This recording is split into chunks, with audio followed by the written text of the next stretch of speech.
Democrats, forget the last election, winning future ones might be about to get even harder. And it's got nothing to do with the border or inflation or trans rights or Trump, and everything to do with the numbers on this spreadsheet.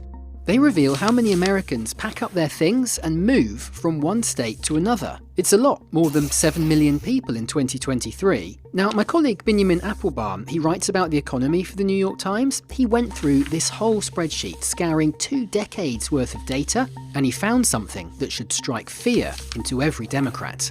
Millions of people have moved out of California, New York, Illinois, and other blue states, and they're moving to Texas, Florida, North Carolina, Georgia and Arizona, red ones.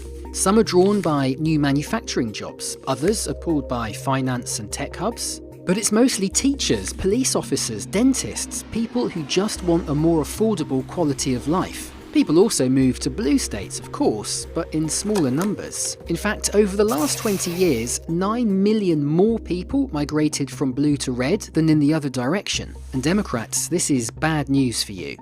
Why? Because the size of a state's population determines how many electoral college votes it receives. The next national census takes place in 2030, and assuming the migration flows on this spreadsheet continue until then, look what happens. California loses 4 votes, New York loses 3, Illinois loses 2, and other blue states like Minnesota, Oregon, and Rhode Island all lose a vote.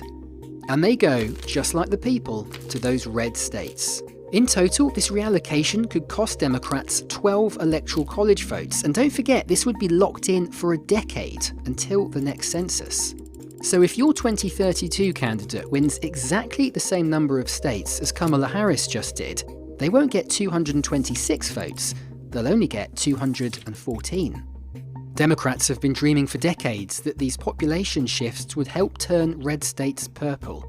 Instead, Texas and Florida have simply become bigger red states. Now look, a lot could change before the next census in 5 years, but blue states are going to have to change first.